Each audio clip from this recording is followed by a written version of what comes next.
পরিবর্তিত পরিস্থিতি ও ব্যবসায়ীদের আন্দোলনের মুখে পদত্যাগ করেছেন চট্টগ্রাম চেম্বারের সভাপতি ২৪ জন পরিচালক।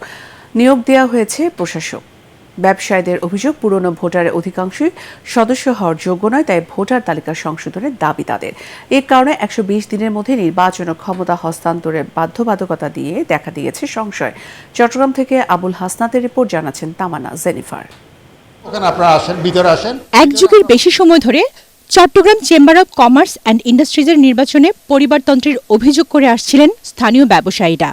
৫ অগাস্ট সরকার পতনের পর চেম্বার নেতৃত্বের বিরুদ্ধে আন্দোলনে নামেন তারা। এতে পদত্যাগে বাধ্য হন সাবেক সংসদ সদস্য এম ই লতিফের ছেলে চেম্বার সভাপতি ওমর হাজ্জাজের নেতৃত্বাধীন পরিচালনা বোর্ডের ২৪ পরিচালক। গত ১৫ বছর যাবৎ চট্টগ্রাম চেম্বারে সাধারণ ব্যবসায়ীদের কোনো স্থান ছিল না। পরিবারতন্ত্র ছিল, আমরা পরিবারতন্ত্র থেকে মুক্তি পাওয়ার একটা সম্ভাবনা দেখা দিয়েছে। চট্টগ্রাম চেম্বারে এখন ভোটার রয়েছেন ৭৫৮২ জন। আন্দোলনকারী ব্যবসায়ীদের দাবি, এদের অধিকাংশই সদস্য হওয়ার যোগ্য নয়।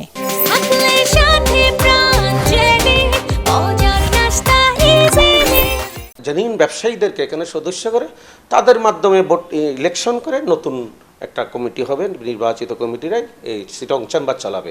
নতুন পুরাতন মিলে যারা ভোট করতে যারা তারা নেতৃত্বে আসবে এবং চিটং চেম্বার অর্থনৈতিকভাবে কন্ট্রিবিউট করতে পারবে সারা বাংলাদেশে। ফলে নির্বাচনের আগে ভোটার তালিকা সংশোধনের দাবি তাদের।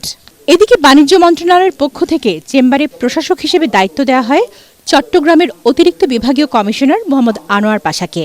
১২০ দিনের মধ্যে সুষ্ঠু নির্বাচন সম্পন্ন করে নির্বাচিত কমিটির কাছে দায়িত্ব হস্তান্তরে মন্ত্রণালয়ের নির্দেশনা থাকলেও তা নিয়ে তৈরি হয়েছে সংশয়। সুষ্ঠু ও সুন্দর একটা নির্বাচনের জন্য যা যা করণীয় আইনগত কাঠামোর মধ্যে সেটা করার চেষ্টা করা হবে ইনশাল্লাহ।